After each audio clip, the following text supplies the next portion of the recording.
মুসা নবীর জামানা এক ব্যক্তি ছিলেন ইমানদার। হঠাৎ কইরা তিনি চিন্তা করলেন কোন দিন মরে যাই বলা যায় না, কারণ সব জিনিসের গ্যারান্টি আছে, মরণের কোনো গ্যারান্টি। কারণ দুনিয়াতে আসার সিরিয়াল আছে, কিন্তু কবরের মধ্যে যাওয়ার কোনো সিরিয়াল। কথা বলেন ঠিক কিনা? মুসা নবীর জামানা ইমানদার ব্যক্তি, তিনি চিন্তা করলেন মরে গেলে একটা মাত্র সন্তান, আমার বিবি ছেলেটারে নিয়ে কিভাবে সংসারটা চালাবে, সংসারের চিন্তা ভাবনা করে তিনি বাজার থেকে একটা বাছুর কিনে আনলেন। জোরে বলুন সুবহানাল্লাহ। কি কিনে আনছে? বাছুর চিনেন তো? আমরা যেটা গ্রাম্য ভাষা দেহা কই, বাছুর কিনে আনছে। বাছুরটা আনিয়া বিবিকে বললেন, বিবি এই বাছুরটা আমি বাজার থেকে কিনে আনলাম, বাছুরটাকে ভালো করে দেখে নাও, আমি কোন দিন মরে যাই বলা যায় না, আমি যদি মরে যাই সংসারের মধ্যে অভাব দেখা দিবে, আমি যদি মরে যাই এই বাছুরটা বাজারের মধ্যে বিক্রি করে দিও, আমার মন বলতেছে এই বাছুরের মধ্যে আমার আল্লাহ অনেক বড় বরকত দিবে। আল্লাহ অল্পের মধ্যে বরকত দিতে পারে কি পারে না? বিবি ডাক দিয়ে বললেন, স্বামী এই বাছুরটা লালন পালন করবে কে? স্বামী ডেকে ডেকে বললেন, বিবি তোমার লালন পালন করতে হবে না, আমারও লালন পালন করতে হবে না, এই বাছুরটা জঙ্গলার মধ্যে নিয়ে যাব, জঙ্গলার মধ্যে যাইয়া জঙ্গলার ভেতরে ছেড়ে দেব, জঙ্গলার ভেতরে ঘোরাঘুরি করে বাছুরটা ঘাস তরলতা খাইব। এইবার ইমানদার ব্যক্তি বিবিকে বাছুরটা দেখাইয়া এই বাছুরটা লইয়া গহীন জঙ্গলার মধ্যে গিয়ে চলে গেলেন। জঙ্গলার পাশে যাইয়া আসমানের দিকে তাকাইয়া চোখের পানিগুলো ছেড়ে দিয়ে বলে, মালিক আমি যদি মরে যাই, আমার বিবি যদি সংসার চালাইতে কষ্ট হয়, আমার বিবি অথবা ছেলে যদি বাছুরটারে আইসিয়া তালাশ করে, মেহেরবানি করে তাদের সামনে বাছুরটা তুমি হাজিরি করে দিও। ইমানদার ব্যক্তি এই বাছুরটারে জঙ্গলার ভিতরে ছেড়ে দিলেন। কার কাছে বলে? জোরে বলেন না, কার কাছে বলে? জঙ্গলার মধ্যে ছাইরা বাড়ির মধ্যে আসলেন। এর কিছুদিন পর ইমানদার ব্যক্তি জমিন থেকে বিদায় হয়ে গেছে। জোরে বলুন সুবহানাল্লাহ। মারা গেছে, ইন্তিকাল করলেন। ও বাবা, যেই সংসারের মধ্যে উপযুক্ত সন্তান না থাকে, ওই সংসারে যদি বাবা মারা যায়, সংসার চালাইতে কিন্তু বিবির জন্য হিমশিম হয়ে যায়। কথা বলেন ঠিক কিনা? মা স্বামীর জন্য কান্না করে ছেলেটা ডেকে ডেকে বললেন, মা কাইদেন না। মা ডেকে ডেকে বললেন, বাবা তোর আব্বু দুনিয়াতে নাই, আমরা কেমনে সংসার চালাবো রে বাবা। ছেলেটা ডেকে ডেকে বললেন, মা গো আল্লাহ আমারে দুইটা হাত দিছে, কুরআন লইয়া আমি গহীন জঙ্গলার ভিতরে যাইব, সারাদিন আমি লাকড়ি কাটবো, লাকড়িগুলো মাথায় করে বাজারের মধ্যে বিকালে বিক্রি করব, আমরা লাকড়ি বিক্রির টাকা দিয়া আমরা আমাদের ফ্যামিলি চালাইব।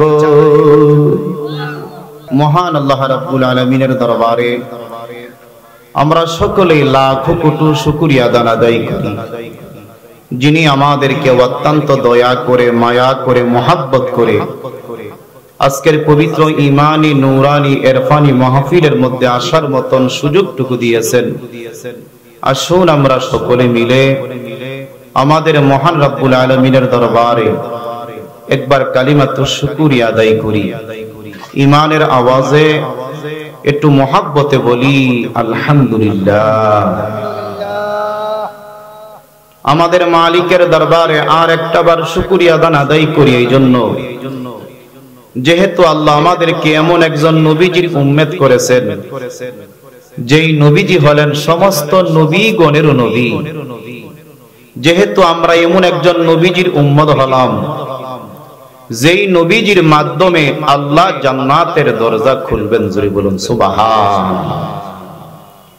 আল্লাহর নবী বলেন, যতক্ষণ পর্যন্ত আমি রাসূল জান্নাতে না যাব, সমস্ত নবী রাসূলদের জন্য জান্নাতের মধ্যে যাওয়া হারাম থাকবে, অর্থাৎ নিষেধ থাকবে।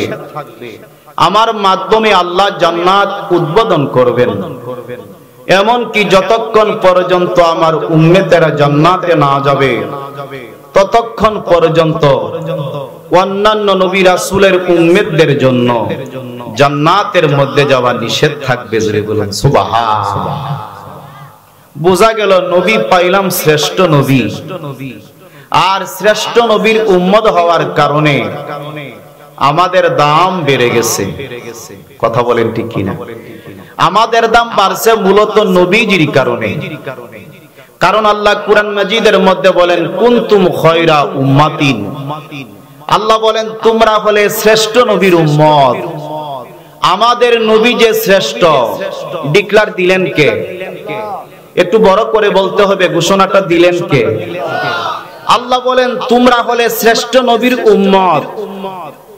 বোঝা গেল আমরা জমিনের মধ্যে এসেছি সব নবী রাসূলের উম্মতদের পর, কিন্তু আখিরি নবীর উম্মত হওয়ার কারণে আমাদের দাম এতই বেড়ে গেছে, আমাদের মর্যাদা এতই বেড়ে গেছে, আমাদের সম্মান এতই বেড়ে গেছে, এই জমিনের মধ্যে আমরা হয়ে গেলাম শ্রেষ্ঠ নবীর উম্মত। জুড়ে বলুন সুবহানাল্লাহ।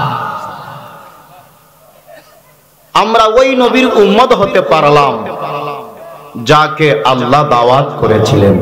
আলহামদুলিল্লাহ বলেন। নবীকে দাওয়াত দিলেন কে? জোরে বলেন না, দাওয়াত দিলেন কে? আদম নবীজিকে আল্লাহ দাওয়াত করেন নাই, ইব্রাহিম নবীকে আল্লাহ দাওয়াত করে নাই, দাউদ নবীকে আল্লাহ দাওয়াত করে নাই, সুলাইমান নবীকে আল্লাহ দাওয়াত করে নাই। এটার দ্বারা বোঝা গেল সব নবী রাসূলের চেয়ে আমাদের নবীকে আল্লাহ বেশি মুহাব্বত করেন, ভালোবাসেন, রহমত নাযিল করেন। আল্লাহর নবী বলেন শুধু 10টা রহমতই নাযিল করে না, যেই ব্যক্তি আমি নবীর উপরে একবার দুরূদ শরীফ পাঠ করে আমার আল্লাহ তার আমলনামার মধ্যে 10টা নেক দান করেন। আল্লাহর নবী বলেন শুধু 10টা নেকি দেওয়া হয় না, যেই ব্যক্তি আমি নবীর উপরে একবার দুরূদ শরীফ পাঠ করে আল্লাহ তার আমলনামা থেকে 10টা গুনাহ কর্তন করে দেন। আরো বড় করে কোন সুবহানাল্লাহ। আমরা ওই নবীর উম্মত হতে পারলাম। চলুন না আমরা সবাই মিলে আর একটা বার আল্লাহর দরবারে শুকরিয়া দান আদায় করে নেই। ঈমানের আওয়াজে সকলে বলি আলহামদুলিল্লাহ। আলহামদুলিল্লাহ। বাজান একটা দামি জায়গার মধ্যে বসে আছি, আলহামদুলিল্লাহ বলেন। যেই জায়গার মধ্যে বসে আছি এই জায়গাটার দাম বাজান কম না বেশি? হাদিস শরীফের ভাষায় এই মজলিসটা হলো জান্নাতের বাগান। সুবহানাল্লাহ বলেন। আমরা জান্নাতের বাগানের মধ্যে বসে আছি, বসাইছে কে? একটু বড় করে বলেন না, বসাইছে কে? আল্লাহ যদি না বসাইতেন হয়তো আমরা বসতে পারতাম না। আমাদের নিজেদের কোনো ক্ষমতা নাই, সমস্ত ক্ষমতার মালিক কে? একটু বড় করে বলেন না, সমস্ত ক্ষমতার মালিক কে? ও বাজান, ইচ্ছে করলে কেউ নেক কাজ করতে পারে না। কথা বলেন ঠিক কিনা? বহু মানুষ আছে বাড়ির পাশে মসজিদ, কিন্তু মসজিদে গিয়ে আল্লাহরে সেজদা দিতে আছে না নাই? বহু মানুষ আছে বাজান মাহে রমজান মাস আসলে রোজাও রাখে না, আছে না নাই? বহু মানুষ আছে যাকাত ফরজ, কিন্তু যাকাতের সম্পদ হিসাব করে গরিবদেরকে দিচ্ছে না, আছে না নাই? বহু মানুষ আছে হজ ফরজ, জীবনে একবার তার উপরে হজ ফরজ, কিন্তু হজ আদায় করতে মক্কা মদিনা যাইতে পারতেছে। বাজান আমাদের কিসমত বড় ভালো। আজকের মাহফিলের মধ্যে যে বসে আছি হয়তো এটার ফল আমরা জমিনের মধ্যে পাবো না, আমরা যখন অন্ধকার কবরের মধ্যে চলে যাব এটার ফলাফল কবরের মধ্যে আমরা পেয়ে যাব। কারণ দুনিয়া থাকার জায়গা না। কথা বলেন ঠিক কিনা? কথা বলেন ঠিক কিনা? আমার বাবারা, বন্ধুরা, গভীর মনোযোগ। জান্নাতের বাগানের মধ্যে বসে গেলাম। জান্নাতের বাগানের মধ্যে জিকির চলতেছে, দুরূদ শরীফ চলতেছে। হাদিস শরীফের মধ্যে বাজান এসেছে, আল্লাহর নবী বলেছেন যেই জায়গার মধ্যে জান্নাতের বাগানের আয়োজন করা হয় আসমান থেকে অগণিত ফেরেশতারা জান্নাতের বাগানের মধ্যে বসে যায়। আরো বড় করে বলুন সুবহানাল্লাহ। বাগান জান্নাতের বাগানের মধ্যে বসে গেলাম।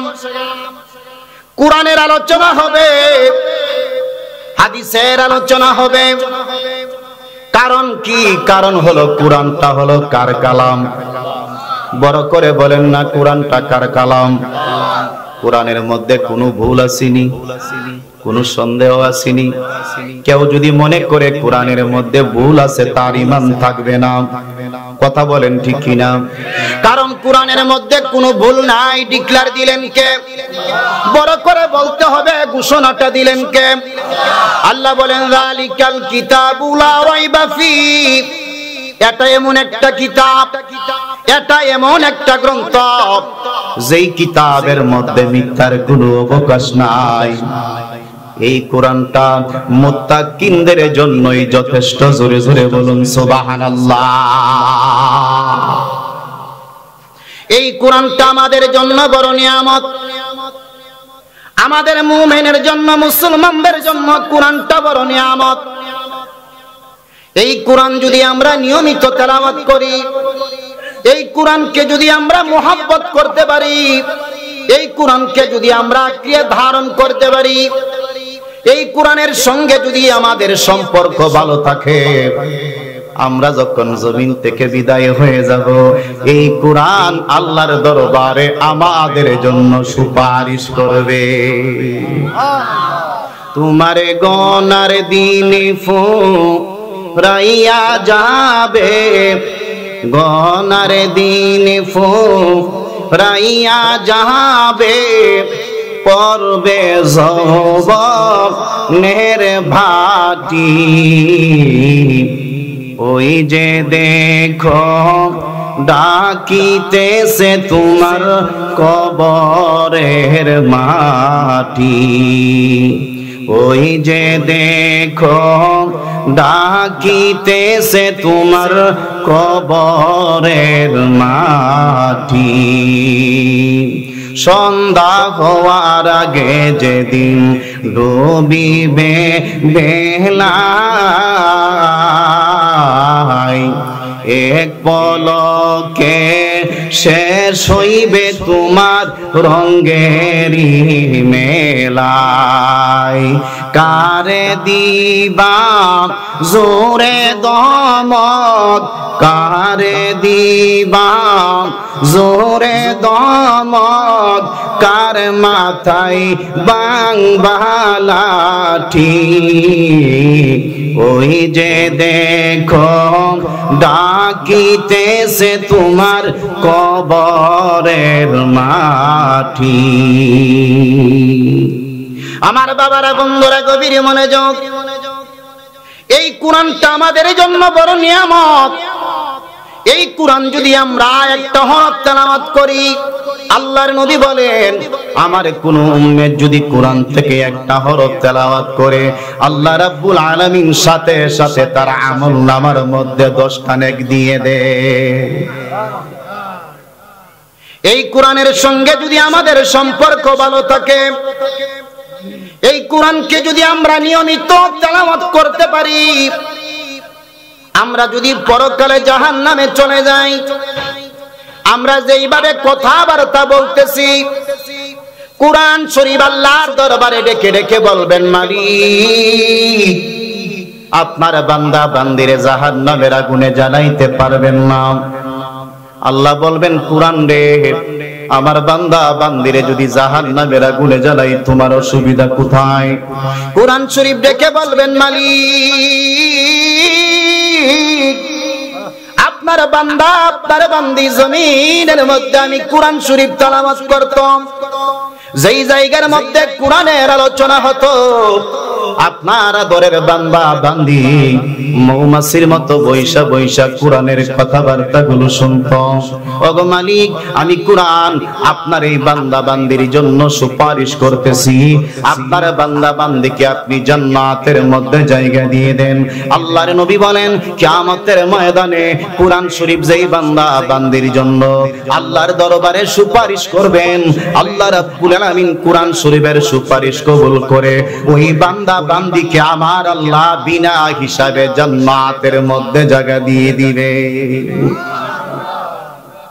ঠিক একইভাবে রমজান মাসের রোজা যারা নাকি বাজান পালন করে রাখে, ওই লোকটা যদি জমিন থেকে বিদায় হয়ে যায়, এমন কি যদি জাহান্নামী হয়ে যায়, রোজা আল্লাহর দরবারে কোরআন শরীফের মতোই বলবেন, মালিক আপনার বান্দা বান্দিকে আপনার বান্দা বান্দিকে জাহান্নামের আগুনে জ্বালাইতে পারবেন না। আল্লাহ বলবেন, রোজারে আমার বান্দা বান্দিরে যদি জাহান্নামের আগুনের মধ্যে জ্বালাই তোমার অসুবিধা কোথায়? এইবার রোজা বলবে, মালিক সুবহে সাদেক হতে সূর্য অস্ত পর্যন্ত আমি রোজাকে আপনার বান্দা বান্দি সঠিকভাবে পালন করেছিল, রেখেছিল, সেই জন্য আমি রোজা আপনার বান্দা বান্দির জন্য সুপারিশ করতেছি, আপনার বান্দা বান্দিকে জান্নাতের মধ্যে জায়গা দিয়ে দেন। আল্লাহর নবী বলেন, কিয়ামতের মাঠের মধ্যে রোজা যেই বান্দা বান্দির জন্য আমার আল্লাহর দরবারে সুপারিশ করবে, ওই রোজার সুপারিশ কবুল করে আল্লাহ রাব্বুল আলামিন ওই বান্দা বান্দিকে আল্লাহ জান্নাতের মধ্যে জায়গা দিয়ে দিবে। সেই জন্য বাজান আমরা বেশি করে কোরআন শরীফ তেলাওয়াত করব, আর পবিত্র মাহে রমজান মাসের রোজাগুলো পালন করব ইনশাআল্লাহ। বলেন কারণ রজব চাঁদ উঠে গেলে, রজব মাসের চাঁদ উঠে গেলে আমাদের নবীজি আল্লাহর দরবারে একটা দোয়া বেশি করে করতেন, আল্লাহুম্মা বারিক লানা ফি রাজাব ওয়া শাবান ওয়া বাল্লিগনা রমাদান। আয় আল্লাহ, রজব এবং শাবান মাসের বরকত দেন এবং হায়াতের মধ্যে রমজান পর্যন্ত আমারে পৌঁছায়া দেন। জোরে জোরে বলুন সুবহানাল্লাহ। ও বাজান, কোরআন শরীফ আমাদের জন্য বড় নিয়ামত। ও বাজান, এই কোরআন শরীফ কিন্তু আমাদের প্রত্যেকের ঘরে ঘরে আছে, আছে না নাই? বাজান, প্রত্যেকের ঘরে ঘরে কোরআন শরীফ আছে ঠিকই, কিন্তু প্রত্যেকের ঘরে ঘরে আগের মতন কোরআন তেলাওয়াত আর এখন নাই। কথা বলেন না কেন? বাজান, কোরআন শরীফ আছে বক্সের ভিতরে, কোরআন শরীফ আছে বাজান হাড়ের উপরে, কোরআন শরীফ আছে বাজান একটা বক্সের ভিতরে। বাবা গো, এই কোরআনটা বক্সের ভিতরে রাখার জিনিস ছিল না। আমি বলবো, আমরা যারা কোরআন শরীফ তেলাওয়াত করতে পারি, ফজর নামাজটা পড়িয়া কয়েকটা আয়াত যদি আমরা তেলাওয়াত করতে পারি, হয়তো রব্বুল আলামিন তেলাওয়াতের বদলতে পরকালে আমাদেরকে নাজাতের ব্যবস্থা করে দিতে পারে। জোরে বলেন, পারে কি পারে না? কারণ সবচেয়ে বেশি মায়া কার? একটু বড় করে বলেন না, সবচেয়ে বেশি মায়া কার? আল্লাহ বলেন, তুমি গুনাহ করেছো, টেনশনের কোনো কারণ নাই, অন্যায় করেছো, ভয়ের কোনো কারণ নাই। আমি আল্লাহ যেমন মহান, আমি আল্লাহর মায়াটাও মহান। আল্লাহ বলেন, তুমি গুনাহ করেছো, পাপ করেছো, অন্যায় করেছো, আমি মালিকের দরবারে ইস্তেগফার পাঠ করো। তুমি গুনাহ করেছো, আমি আল্লাহর দরবারে খালেস নিয়তে তওবা করো। আমি মালিক তোমার জীবনের গুনাহগুলো ক্ষমা করব। শুধু জীবনের গুনাহগুলো ক্ষমা করব না, গুনাহগুলোকে নেক বানায়া আমলনামার মধ্যে দিয়ে দিব। বড় করে বলুন না সুবহানাল্লাহ। আমার সাথে সাথে আল্লাহর কোরআন একটু তেলাওয়াত করেন। বিসমিল্লাহির রাহমানির ওয়া কাদা রাব্বুকা আল্লা তা'বুদু ইল্লা ইয়্যাহু ওয়া বিল ওয়ালিদাইনি ইহসানা। আল্লাহু আকবার বলেন। আল্লাহ বলেন, ওয়া কাদা রাব্বুকা, আমি তোমাদের রব, আমি তোমাদের মালিক, আমি তোমাদের খোদা, আমি আল্লাহ তোমাদেরকে আদেশ করতেছি, আল্লাহ তা'বুদু, আমি আল্লাহ ব্যতীত তুমি কারো ইবাদত করবে না। বাজান, ইবাদত করব কার? একটু বড় করে বলেন না, ইবাদত করব কার? আল্লাহ বলেন, একমাত্র আমি আল্লাহর ইবাদত করবা। আল্লাহ বলেন, কেন? তুমি কত সুন্দর, তুমি কত সুন্দর। আল্লাহু আকবার বলেন। আল্লাহ বলেন, ওয়াতিন, তিনের কসম, ওয়াজাইতুন, জয়তুনের কসম, ওয়াতুরি সিনিনা, সিনি পর্বতের কসম, ওয়া হাযাল বালাদিল আমিন, পবিত্র নিরাপত্তা মক্কা নগরীর কসম। লাকাদ খালাকনাল ইনসানা ফি আহসানি তাকওয়িম, আমি আল্লাহ তোমারে অনেক সুন্দর করে সৃষ্টি করেছি। আল্লাহ বলেন, তোমারে অনেক সুন্দর করে সৃষ্টি করেছি, এই জন্য আমি আল্লাহর ইবাদত তুমি করবা।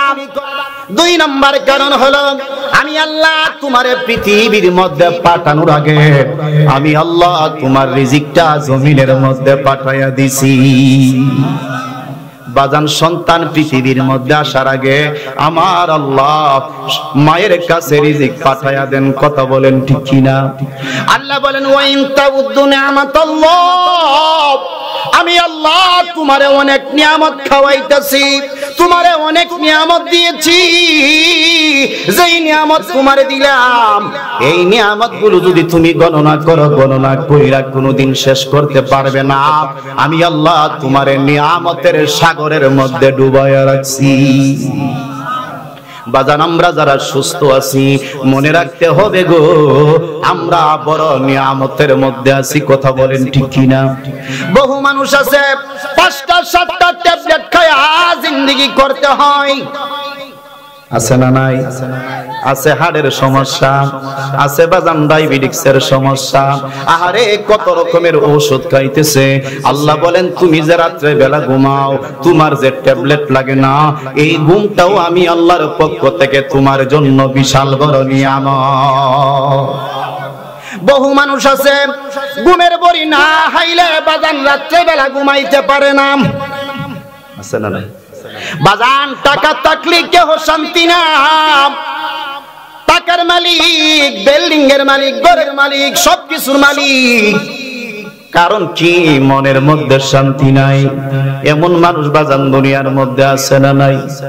কবি কত সুন্দর করে বলতেছেন, টাকা পয়সা শান্তি মিলে না রে, শান্তি কোন জায়গায়?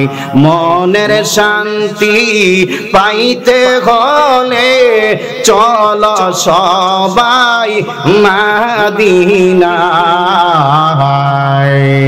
মনের শান্তি পাইতে হলে চল সবাই মদিনায়। টাকা পয়সা শান্তি মিলে না রে, শান্তি কোন জায়গায়? বহু মানুষ আছে কিন্তু কি নাই? মনে শান্তি আছে না নাই? টাকা আছে কিন্তু ছেলে মেয়ে কথাবার্তা শুনে না। আছে না নাই? জোরে বলেন না, আছে না নাই? আমরা যদি আল্লাহর ইবাদত করতে পারি বাজান শান্তি দিবেন কে? আরো বড় করে বলতে হবে শান্তি দেওয়ার মালিক কে? ও বাজান আল্লাহ কুরআন মাজিদের মধ্যে বলতেছেন, এই জন্য আমি আল্লাহর ইবাদত করবা। তোমারে আমি আল্লাহ অনেক নিয়ামত দিয়েছি। তোমার শরীরের মধ্যে যত অঙ্গ প্রত্যঙ্গ রয়েছে, তোমার শরীরের প্রত্যেকটা অঙ্গ প্রত্যঙ্গ আমি আল্লাহর পক্ষ থেকে বিশাল বড় নিয়ামত। জোরে জোরে বলা যাবে নি সুবহানাল্লাহ। এই যে আমাদের দুইটা চক্ষু, এই দুইটা চক্ষু জমিনের মধ্যে আমাদের জন্য বিশাল একটা নিয়ামত। কথা বলেন ঠিক কিনা? বাজান আমরা যারা সুস্থ আছি মনে রাখতে হবে আল্লাহর পক্ষ থেকে বড় নিয়ামত। বাজান রাস্তার মধ্যে অনেক পাগল চলাফেরা করে, খাবারের খবর নাই, ঘুমের খবর নাই, কাপড়ের খবর নাই। রাস্তার মধ্যে বাজান এমন মানুষ চলাফেরা করে কি করে না? আল্লাহ বলেন তুমি যে সুস্থ আছো, আমি আল্লাহ যে তোমার এতগুলো নিয়ামত দিলাম, তোমার অঙ্গ প্রত্যঙ্গ দিলাম, মনে রাখবা তোমার শরীরের প্রত্যেকটা অঙ্গ প্রত্যঙ্গ আমি মালিকের পক্ষ থেকে তোমার জন্য, আমি আল্লাহর পক্ষ থেকে বিশাল বড় নিয়ামত। আল্লাহ বলেন আমি আল্লাহর ইবাদত এই জন্য করবা, আমি আল্লাহ তোমারে দুনিয়ার মধ্যে অনেক নিয়ামত খাওয়াইতাছি। আল্লাহু আকবার বলেন। বাজান সারা বছর আল্লাহ নিয়ামত খাওয়ায় কি খাওয়ায় না? বাবা গো কাঁঠালের মৌসুমে কাঁঠাল আল্লাহ খাওয়ায় কি খাওয়ায় না? বাজান তালের মৌসুমের মধ্যে আল্লাহ তাল খাওয়ায় কি খাওয়ায় না? ও বাজান আঙ্গুরের মৌসুমের মধ্যে আল্লাহ আঙ্গুর খাওয়ায় কি খাওয়ায় না? আল্লাহ বলেন তোমারে অনেক নিয়ামত গুলো খাওয়াইতেছি, এই জন্য আমি আল্লাহর ইবাদত তুমি করবা। আর 3 নম্বর কারণ হলো আমি আল্লাহ তোমারে সৃষ্টি করেছি, আমি আল্লাহর ইবাদতের জন্য। আর জমিনের মধ্যে তুমি যা কিছু দেখতে পাইতেছো সব কিছু সৃষ্টি করেছি তোমার খেদমতের জন্য। আল্লাহ আমাদেরকে সৃষ্টি করেছেন আল্লাহর ইবাদতের জন্য। আর পৃথিবীর মধ্যে আমরা যা কিছু দেখতে পাইতেছি সব কিছু সৃষ্টি করেছেন আমাদের খেদমতের জন্য। আল্লাহু আকবার বলেন। বাজান মাটির উপরের মধ্যে আমরা বসে আছি, বোঝা গেল মাটিটা আমাদের কাজে লাগে কি লাগে না? আপনার বাড়ির পাশে যে পুকুর আছে, এই পুকুরের পানি বাজান আমাদের কাজে লাগে কি লাগে না? ও বাজান, এই যে আসমানের চন্দ্রটা রয়েছে, চন্দ্রটা আমাদের কাজে লাগে কি লাগে না? আকাশের মধ্যে যে বাজান সূর্য রয়েছে, সূর্যটা আমাদের কাজে লাগে কি লাগে না? আল্লাহ বলেন, তোমারে সৃষ্টি করেছি আমি আল্লাহর ইবাদতের জন্য, আর জমিনের মধ্যে তুমি যা কিছু দেখতে পাইতেছো সব কিছু সৃষ্টি করেছি তোমার খেদমতের জন্য। বলুন সুবহানাল্লাহ। আল্লাহ আমাদেরকে সৃষ্টি করেছেন আল্লাহর ইবাদতের জন্য। ইবাদত কি? আল্লাহর হুকুম মানার নাম আল্লাহর ইবাদত। নবীর একজন সাহাবী নবীজির দরবারে আরজ করলেন, ইয়া রাসূলুল্লাহ, ইয়া হাবিবাল্লাহ, আল্লাহর কাছে পছন্দের ইবাদত কোনটা গো নবীজি? আল্লাহর দরবারে পছন্দের আমল কোনটা গো নবীজি? আপনার নবী আমার নবী ডেকে ডেকে বললেন, সাহাবী রে, আল্লাহর কাছে পছন্দের আমল হলো বান্দা যখন সময় মতো নামাজ পড়ে, নামাজের আমলটা আল্লাহর কাছে বড় পছন্দের আমল। জোরে জোরে বলুন সুবহানাল্লাহ। আল্লাহর কাছে পছন্দের আমল হলো নামাজ। কথা বলেন ঠিক কি না? কিন্তু আমরা অনেকে বলি নামাজ পড়লে পড়ি, না পড়লে না পড়ি, ঈমানটা কি আছে? আছে না নাই? জোরে বলেন না, আছে না নাই? আল্লাহর কাছে পছন্দের আমল হলো সময় মতো নামাজ পড়া। আল্লাহর নবী বলেন, যারা 5 ওয়াক্ত নামাজ পড়বে, নামাজি ব্যক্তিদেরকে আমার আল্লাহ 5টা পুরস্কার দিবেন। জোরে বলেন না বাজান, কয়টা পুরস্কার দিবেন? 1 নম্বরে নামাজের পুরস্কার, নামাজি ব্যক্তি যখন মৃত্যুবরণ করবে, নামাজ পড়ার বদলতে মৃত্যুর কষ্ট থেকে রেহাই পেয়ে যাবে। 2 নম্বর নামাজের পুরস্কার, নামাজি ব্যক্তির কবর আযাব মাফ হয়ে যাবে, নামাজি ব্যক্তির কবরের মধ্যে আযাব হবে না। 3 নম্বর নামাজের পুরস্কার, যেই ব্যক্তি নামাজ পড়বে, নামাজি ব্যক্তির আমল নামাটা আমার আল্লাহ ডান হাতে দিবে। কিয়ামতের দিন আল্লাহ বান্দা বান্দির আমল 2 ভাবে দিবে, কাউকে দিবেন ডান হাতে, কাউকে দিবেন বাম হাতে। যার আমলটা ডান হাতে দেওয়া হবে সে যাবে আল্লাহর জান্নাতের মধ্যে, যার আমলটা বাম হাতে দেওয়া হবে সে যাবে আল্লাহর জাহান্নামের মধ্যে। আল্লাহর নবী বলেন, যারা নাকি 5 ওয়াক্ত নামাজ আদায় করবে, নামাজি ব্যক্তির আমল নামাটা আমার আল্লাহ কিয়ামতের ময়দানে ডান হাতে দিবে। ডান হাতে দেওয়া মানে সে আল্লাহর জান্নাতের মধ্যে চলে যাবে। 4 নম্বর নামাজের পুরস্কার, 30,000 বছরের পুলসিরাতের রাস্তাটা নামাজি ব্যক্তি বিদ্যুতের গতির মতো পার হয়ে যাবে। 5 নম্বর নামাজের পুরস্কার, নামাজি ব্যক্তি বিনা হিসাবে আমার আল্লাহর জান্নাতের মধ্যে চলে যাবে। জোরে বলুন সুবহানাল্লাহ। আল্লাহ বলেন, ওয়াকাদা রাব্বুকা আল্লা তা'বুদু, আমি আল্লাহর ইবাদত ছাড়া তুমি আর কারো ইবাদত করবে না। কারণ কি? কারণ হলো আমি আল্লাহ তোমারে অনেক সুন্দর করে বানাইলাম। 2 নম্বরে কারণ হলো তোমারে অনেক নিয়ামত খাওয়াইতেছি। আল্লাহ বলেন, তুমি আমি আল্লাহর ইবাদতের পর তারপর তুমি যেই কাজটা করবা, ইল্লা ইয়াহু ওয়া বিল ওয়ালিদাইনি হাসানা, তারপর তোমার কাজ হলো তুমি তোমার মা বাবার সাথে ভালো ব্যবহার করবে। জোরে বলুন সুবহানাল্লাহ। আল্লাহর ইবাদতের পর আমরা কি করব এটা শিখিয়ে দিলেন আল্লাহ। আল্লাহ বলেন, ইবাদত করবে আমি আল্লাহর, আমি আল্লাহর ইবাদতের পর দ্বিতীয় কাজটা হলো তুমি তোমার পিতা মাতার সাথে ভালো আচরণ করবে।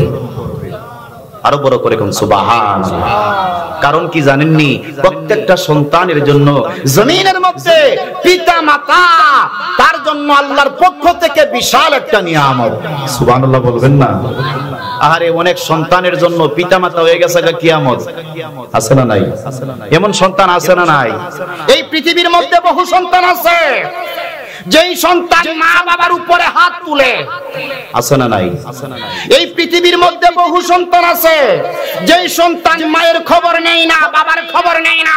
আফসোসের বিষয়, সন্তান জানে না পিতামাতা তার জন্য কত বড় নিয়ামত। আল্লাহর রাসূল বলেছেন, কোন নেককার সন্তান যদি পিতামাতার চেহারার দিকে মায়ার নজরে, দয়ার নজরে একবার তাকায়, আমার আল্লাহ তার আমলনামার মধ্যে একটা কবুল হজের সওয়াব দিয়ে দেন। আরো বড় করে কোন সুবহানাল্লাহ। বাজান, আপনি যদি হজ করেন, আপনি ডিক্লার দিতে পারবেন না আপনার হজটা যে আল্লাহ কবুল করছে। কথা বলেন ঠিক কিনা? ও বাজান, কিন্তু নবীর হাদিস, কোন নেককার সন্তান যদি পিতামাতার চেহারার দিকে মায়ার নজরে, মহব্বতের নজরে, দয়ার নজরে একটাবার তাকায়, সাথে সাথে আমার আল্লাহ তার আমলনামার মধ্যে একটা কবুল হজের সওয়াব দিয়ে দেন। সাহাবারা ছিলেন বড় বুদ্ধিমান।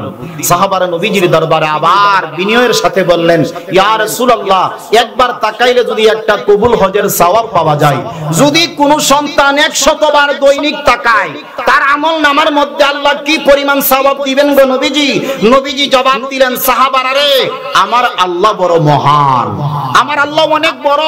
ও সাহাবারা, যদি কোন নেককার সন্তান পিতামাতার চেহারার দিকে মায়ার নজরে, দয়ার নজরে 100 বার তাকায়, আল্লাহ তার আমলনামার মধ্যে 100টা কবুল হজের সওয়াব দিয়ে দেন।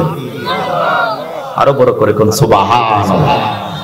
আল্লাহর নবীর দরবারে একজন সাহাবী আসলেন, ইয়া রাসূলুল্লাহ, এই পৃথিবীর মধ্যে সবচাইতে আমার আপনজন ব্যক্তি কে গো নবীজি? নবীজি বললেন, তোমার মা। ওগো নবীজি, 2 নম্বর আমার আপন ব্যক্তি কে গো নবীজি? তারপর নবী বললেন, তোমার মা। হুজুর, 3 নম্বর আমার আপনজন ব্যক্তি কে? আল্লাহর নবী বললেন, তোমার মা। হুজুর, 4 নম্বর জমিনের মধ্যে আমার আপন ব্যক্তিটাকে? আল্লাহর নবী বললেন, 4 নম্বর আপন ব্যক্তি হলো তোমার বাবা। জোরে জোরে বলুন সুবহানাল্লাহ। নবীজি মায়ের কথা 3 বার বললেন। মুফাসসিরে কিরামেরা বলেন, মায়ের কথা এই জন্য 3 বার বললেন, কারণ আমরা মায়ের পেটের মধ্যে ছিলাম। কথা বলেন ঠিক কিনা? 1 দিন নয়, 2 দিন নয়, 3 দিন নয়, মতান্তরে বাজান 10 মাস 10 দিন। 1 দিন নয়, 2 দিন নয়, আমরা 2টা বছর মায়ের দুধ পান করেছি। করে ওই সন্তান মায়ের কলিজার মধ্যে লাথি মাইরা জমিনের মধ্যে আগমন করেছেন, তখন মা বাজান জমিনের মধ্যে বাজান অস্থির হয়ে পড়ে যায়, দিশাহারা হয়ে পড়ে যায়। সেই জন্য আল্লাহর নবী রহমাতুল লিল আলামিন ওই মাকে 3 বার অগ্রাধিকার দিয়েছে।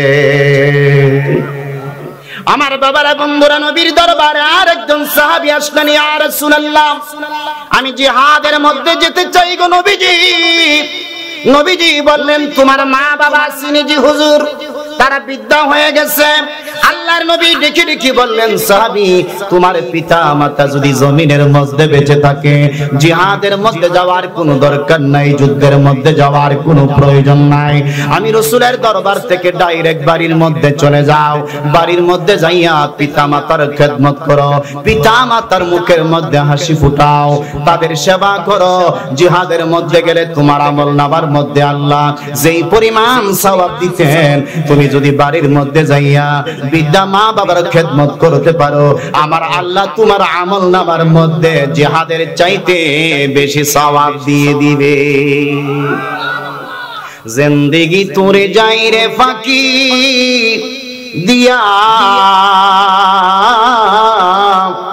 রে সোনার আদম, জিন্দেগি তোর যাই রে ফাঁকি দিয়া। ও আদম রে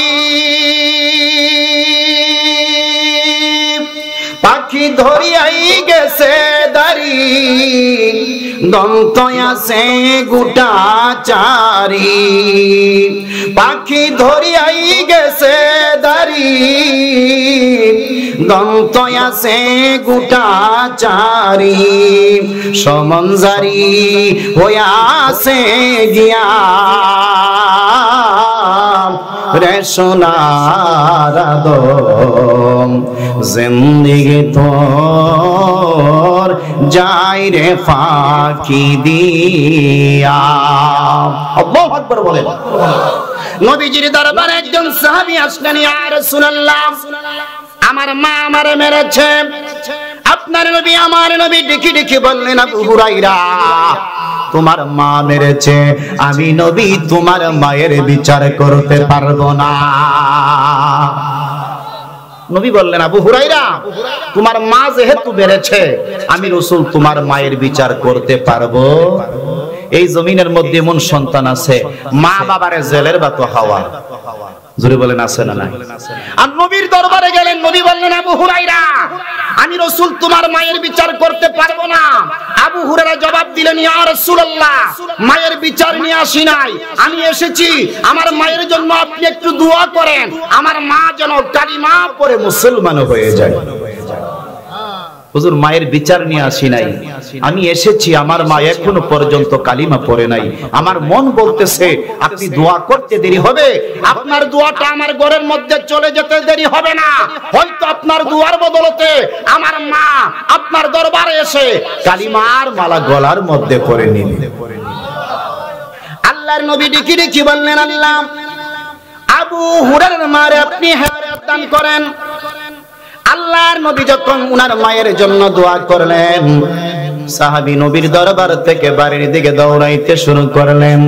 বন্ধুরা পাঞ্জাবির মধ্যে ধরে ফেললেন, ওরে আবু হুরায়রা, পাগল হয়ে গেছো নাকি রে আবু হুরায়রা? রাসূল তোমার মায়ের জন্য দোয়া করেছে, এমন করে তাড়াহুড়া করে কেন তুমি বাড়ির দিকে দৌড়াচ্ছ? আবু হুরায়রা চোখের পানিগুলো ছেড়ে দিয়ে বললেন, বন্ধুরা আমার ডিস্টার্ব করবা না, আমার পাঞ্জাবিটা ছাইরা দাও, আমার রাসূল আমার মায়ের জন্য দোয়া করেছে, আজকে একটা জিনিস পরীক্ষা করব, আমি রাসূলের দরবার থেকে বাড়ির মধ্যে যাইতে পারি নাকি? আমি যাওয়ার আগে আমার নবীর দোয়াটা ঘরের মধ্যে চলে গেছে, আমি ওই জিনিসটা পরীক্ষা করব। আবু হুরায়রা দৌড়াইতে দৌড়াইতে বাড়ির মধ্যে চলে গেলেন। দরজার সামনে গিয়ে করুণ সুরে ডাক দিলেন, মা। মা ডেকে ডেকে বললেন, বাবা আবু হুরায়রা সব। জি মা, আমি আপনার সন্তান এসেছি। বাবা আবু হুরায়রা দরজার মধ্যে একটু অপেক্ষা করো। কিছুক্ষণ পর মা দরজাটা খুলে দিয়া খাউমাউ করে সন্তানের সামনে কান্না শুরু করে দিলেন। আবু হুরায়রা ডেকে ডেকে বললেন, মা কেন কাঁদেন গো মা? মা ডেকে ডেকে বললেন, বাবা আবু হুরায়রা পরে মারার পর আমার মনটা ছটফট ছটফট করতেছে, আমি বড় টেনশনের মধ্যে পড়ে গেলাম। আমার সন্তান তো কোনো অন্যায় কাজ করে নাই, আমার সন্তান কোনো পাপের কাজ করে নাই, আমার সন্তান কোনো খারাপ মানুষের কাছেও তো যায় নাই। এমন একজন রাসূলের দরবারে যায়, যেই রাসূলের চেহারা দেখলে জাহান্নামী মানুষগুলো জান্নাতি হয়ে যায়। রে বাবা আবু হুরায়রা, আমি গোসল করে প্রস্তুত হয়ে গেলাম। রে বাবা, তুমি আমারে তোমার নবীজির দরবারে নিয়ে যাও। আমি তোমার মা সিদ্ধান্ত নিয়েছি, আমি তোমার রাসূলের দরবারে যাইয়া আমি তোমার মা কালিমা পড়ে মুসলমান হয়ে যাব। আবু হুরায়রা আনন্দিত হয়ে গেলেন, আত্মহারা আনন্দিত হইয়া চোখের পানিগুলো ছেড়ে দিয়ে বললেন, মা চলেন গো মা, চলেন আমার রাসূলের দরবারে চলেন। আবু হুরায়রা বলেন, মারে লইয়া আল্লাহর হাবিবের দরবারে চলে গেলাম। আল্লাহর হাবিবকে গিয়ে বললাম, ইয়া রাসূলুল্লাহ, একটু আগে যে আমার মায়ের জন্য আপনি দোয়া করেছিলেন, দোয়ার পর আমি দৌড়াইতে দৌড়াইতে বাড়িতে গিয়েছিলাম।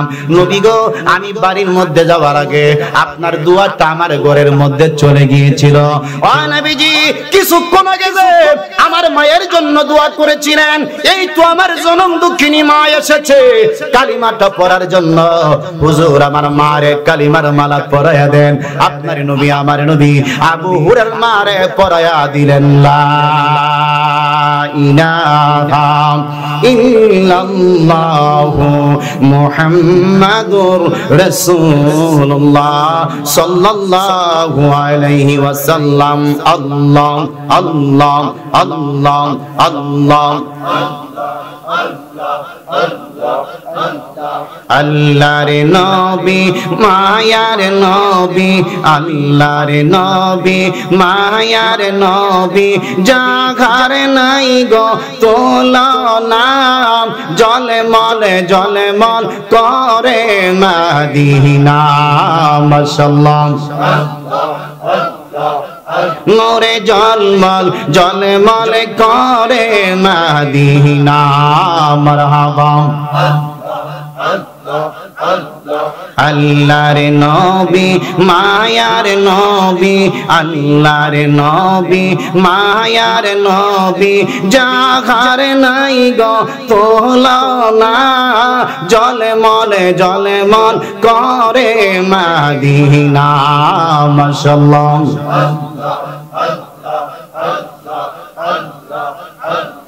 মদিনার ওই আশিক যারা, হীরা মানিক চায় না তারা গো। মাশাআল্লাহ মদিনার ওই আশিক যারা, হীরা মানিক চায় না তারা গো। মাশাআল্লাহ তাকে সদাই মাতোয়ারাম, তাকে সদাই মাতোয়ারাম, কখন যাবে মদিনায়, জলমল করে মদিনায়। মাশাআল্লাহ আল্লাহর নবী মায়ার নবী, আল্লাহর নবী মায়ার নবী, জাগার নাই গো তুলনা, জলমল করে মদিনায়। মাশাআল্লাহ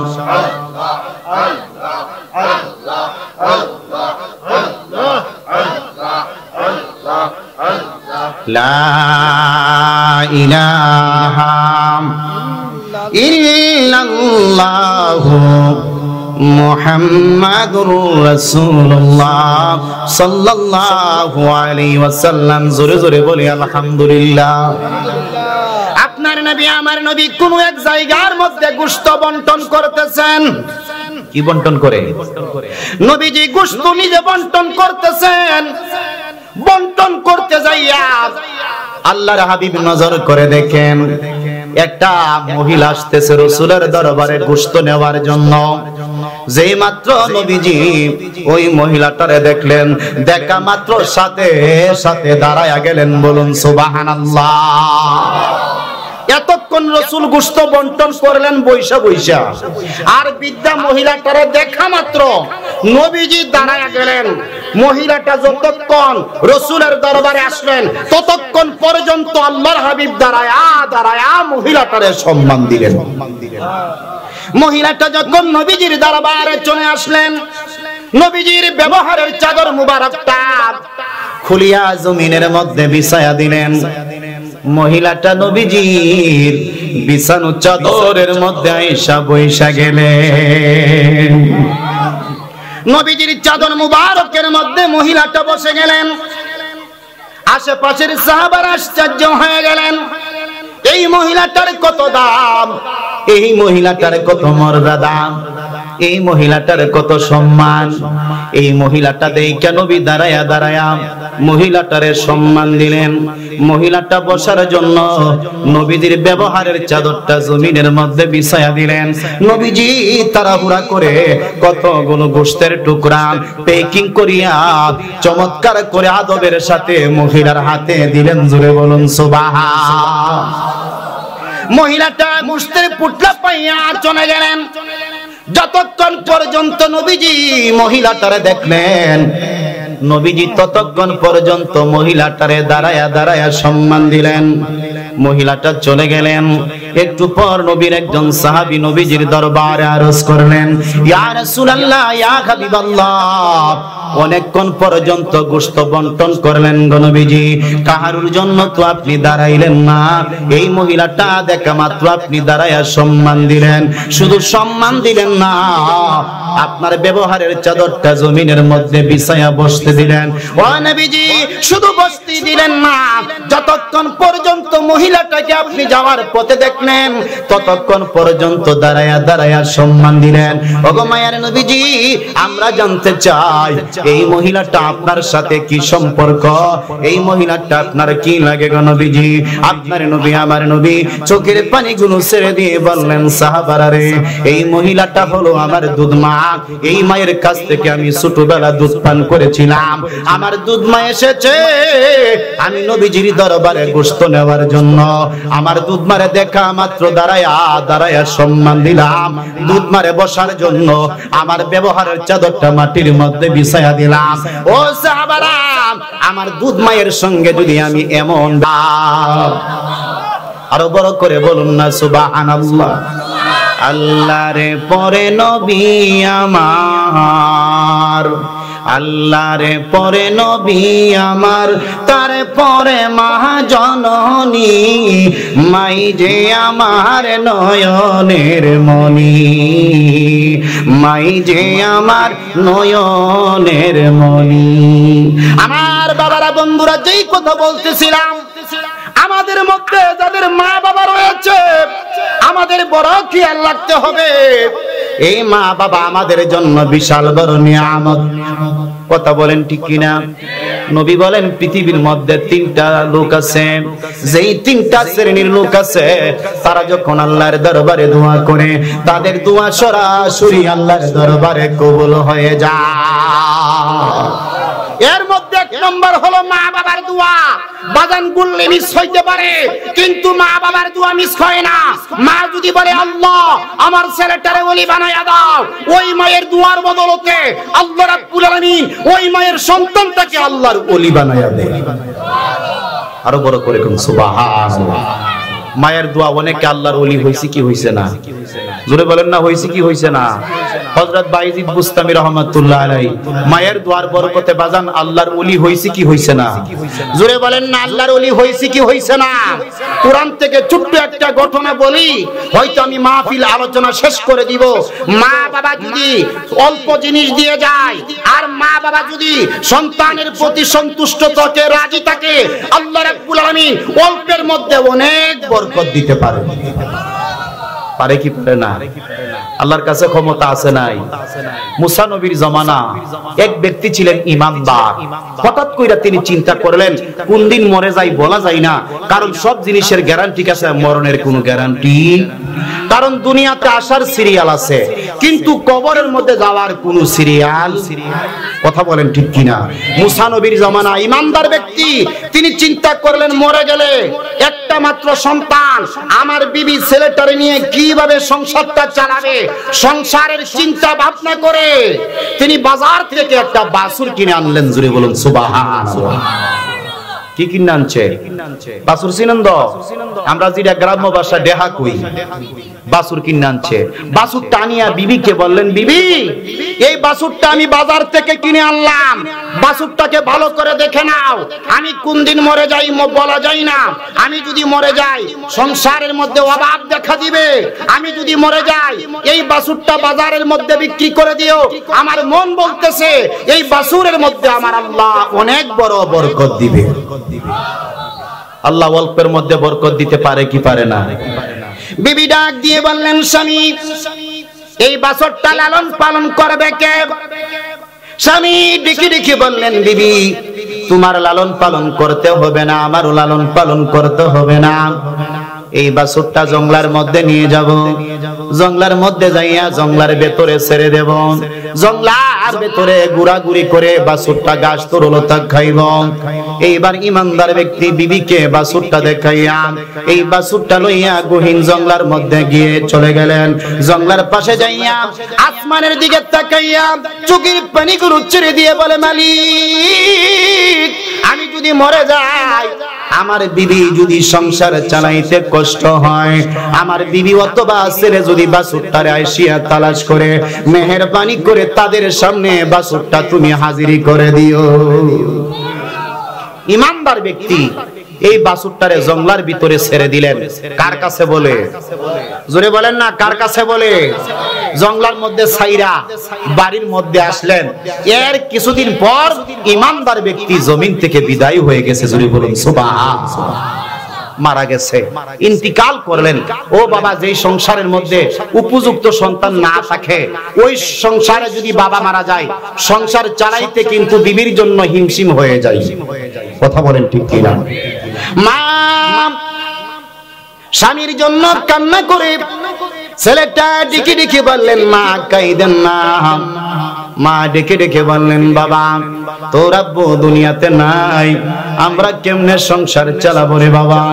ছেলেটা ডেকে ডেকে বললেন, মা গো, আল্লাহ আমারে দুইটা হাত দিছে, কুরআন লইয়া আমি গহীন জঙ্গলের ভিতরে যাইব, সারাদিন আমি লাকড়ি কাটবো, লাকড়িগুলো মাথায় করে বাজারের মধ্যে বিকালে বিক্রি করব, আমরা লাকড়ি বিক্রির টাকা দিয়া আমরা আমাদের ফ্যামিলি চালাইব। মা টেনশন করেন না, আল্লাহ আমার দুইটা হাত দিছে তো, আমি কুরআন লইয়া জঙ্গলাতে যাব, জঙ্গলাতে যাইয়া লাকড়ি কাটবো, লাকড়িগুলো বিকাল বেলা বাজারে নিয়ে যাব, লাকড়ি বিক্রি কইরা আমরা আমাদের পরিবারটা চালাবো, অসুবিধা হবে না। ছেলেটা কুরআন নিয়ে জঙ্গলার মধ্যে গেলেন, প্রতিদিন লাকড়ি কাটিয়া বিকাল বেলা বাজারের মধ্যে লাকড়িগুলো বিক্রি করে লাকড়ির টাকাগুলো তিনটা ভাগে বন্টন করে দেন। জোরে বলুন সুবহানাল্লাহ। কয়টা ভাগ করে? এক ভাগ দিয়ে মারে, আর একটা ভাগ তার মতন যেই সমস্ত ফ্যামিলির মধ্যে বাবা নাই, ওই সমস্ত ফ্যামিলির মধ্যে দান খায়রাত করে দেয়, আর একটা ভাগ নিজের খরচের জন্য রেখে দেন। জোরে বলুন সুবহানাল্লাহ। এইভাবে ছেলেটা লাকড়ি কাইটা মাকে নিয়ে অনেক সুখে ও আনন্দে দিন রাত্র কাটাইতেছে। এর কিছুদিন পর এই ছেলেটা অসুস্থ হয়ে গেছে। জোরে বলুন সুবহানাল্লাহ। কি হয়ে গেছে গা? মা ডেকে ডেকে বললেন, বাবা তোমার শরীর ভালো না, তুমি আর জঙ্গলের মধ্যে যাওয়ার কোনো দরকার নাই।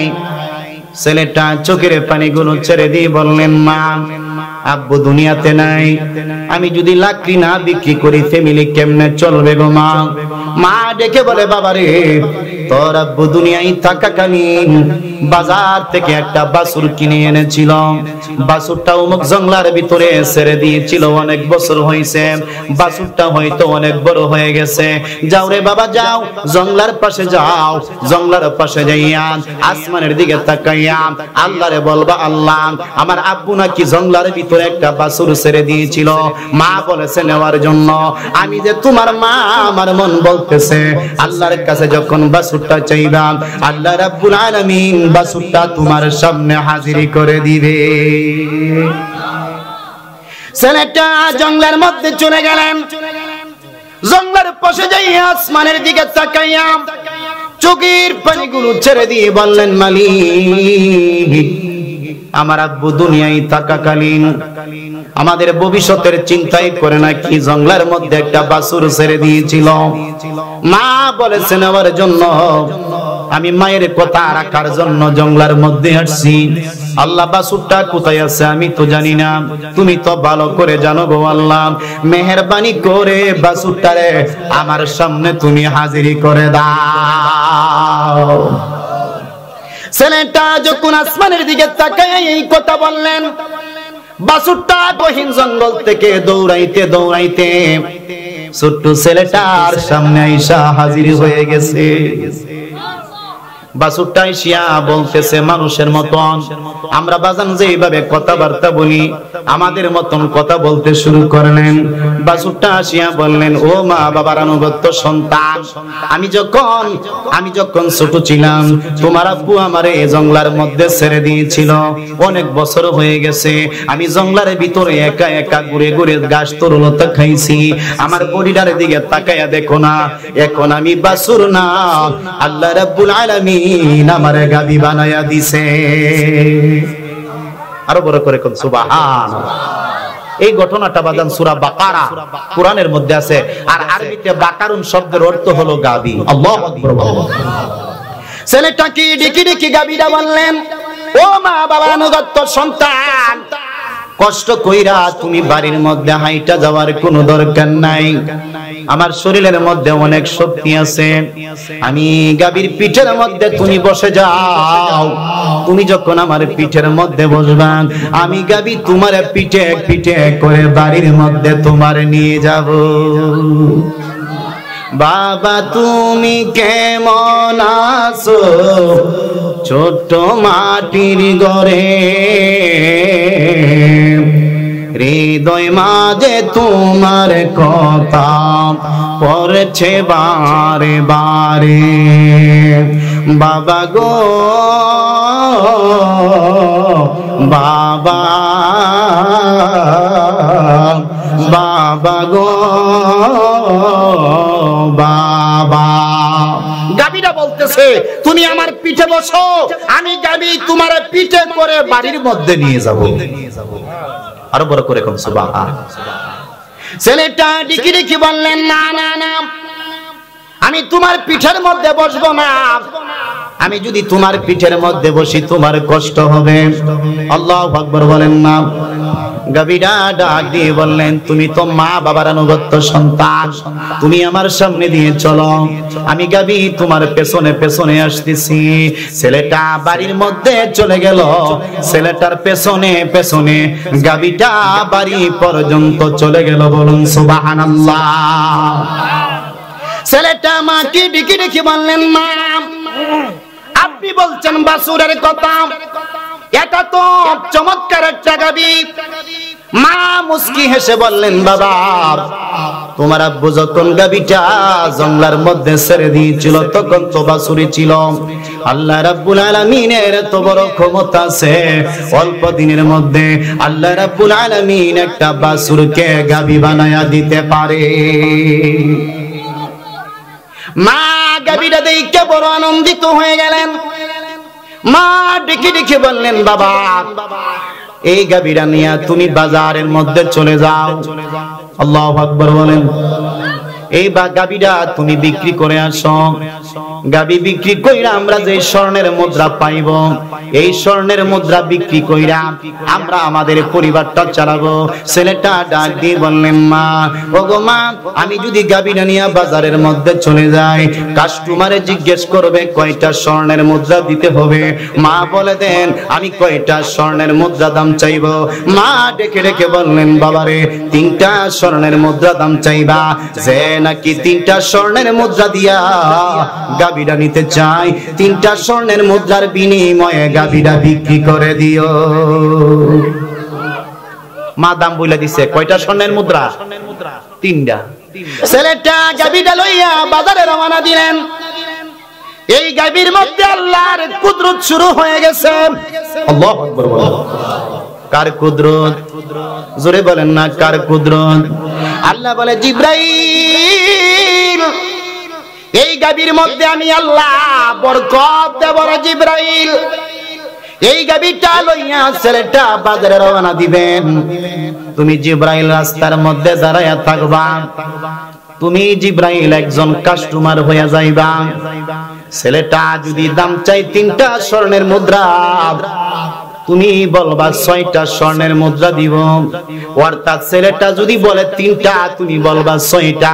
ছেলেটা যদি বলে 6টা, তুমি জিবরাইল বলবা 12টা। আমি রাব্বুল আলামিন সিস্টেম কইরা গাভীর মধ্যে অনেক বরকত দিয়ে দিব।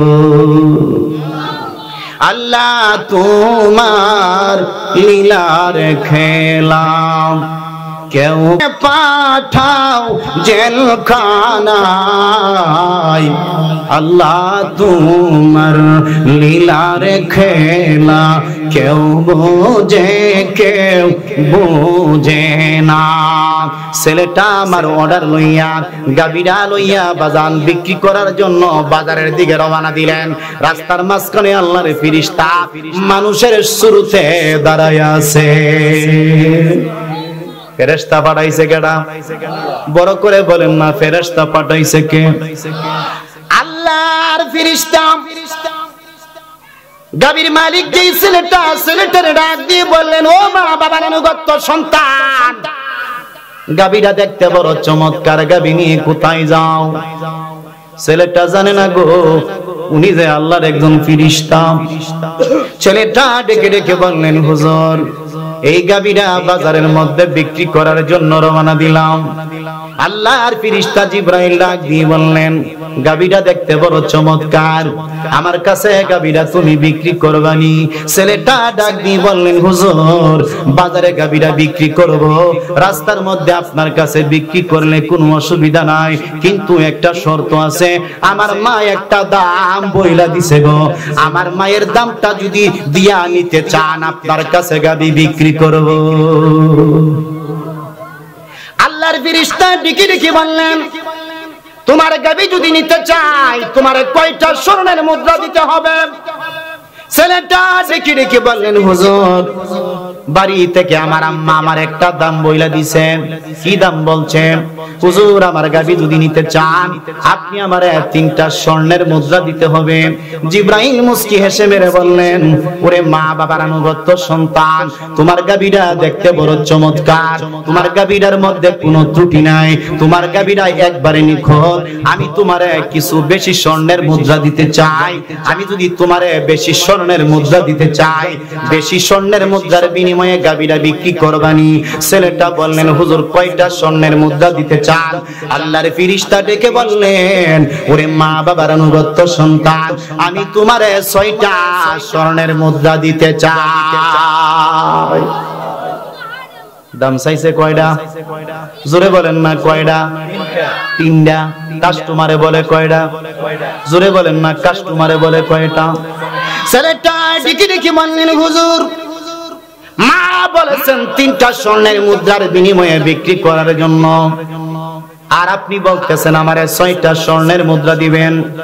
হুজুর আমি যদি 6টা স্বর্ণের মুদ্রা লইয়া বাড়ির মধ্যে যাই, আমার মায়ের হাতের মধ্যে যদি দেই, আমার মা যদি গণনা কইরা দেখে 6টা, আমার মা হয়তো আমারে ডেকে ডেকে বলবেন, আমি তোরে বলছি 3টা স্বর্ণের মুদ্রার বিনিময়ে বিক্রি করার জন্য, তুই কেন 6টা স্বর্ণের মুদ্রার বিনিময়ে বিক্রি করছ? হুজুর মনে কিছু নিয়েন না, গাভীটার পাশে আপনি একটু দাঁড়ান, আমি একটা দৌড় মেরে বাড়ির মধ্যে যাইব, আমি আমার জনম দুঃখিনী মায়ের কাছ থেকে অনুমতি আনবো। আল্লাহর ফেরেশতা ডেকে ডেকে বললেন, ঠিক আছে আমি তোমার গাভীটা দেখে রাখবো, তুমি তোমার গাভীর জন্য কোনো টেনশন করবা না। ছেলেটা দৌড়াইতে দৌড়াইতে বাড়ির মধ্যে চলে গেলেন। মায়ের সামনে যাইয়া ছেলেটা মুস্কি একটা হাসি মারলেন। মা ডেকে ডেকে বললেন, বাবা তুমি মুস্কি হাসো কেন? ছেলেটা ডাক দিয়ে বলেন, মা আপনি বলছেন 3টা স্বর্ণের মুদ্রার বিনিময়ে বিক্রি করার জন্য, রাস্তার মধ্যে একটা কাস্টমার পাইলাম, কাস্টমারে 6টা স্বর্ণের মুদ্রা দিতে চাই। ওগো মা আমি বাড়ির মধ্যে এসেছি অর্ডার নেওয়ার জন্য, 6টা স্বর্ণের মুদ্রার বিনিময়ে গাভীটা বিক্রি করবনি। মা ও মুস্কি একটা হাসি মেরে বললেন, যাও বাবা আমি তোমার মা, তোমারে অনুমতি দিলাম, তুমি 6টা স্বর্ণের মুদ্রার বিনিময়ে গাভীটা বিক্রি করে আসো। মায়ের অর্ডার লইয়া ছেলেটা দৌড়াইতে দৌড়াইতে গাভীর পাশে আসলেন। আসিয়া ফেরেশতা জিবরাইলকে ডেকে ডেকে বললেন, হুজুর আমার মা আমারে অর্ডার দিছেন, আপনি আমারে 6টা স্বর্ণের মুদ্রা দেন।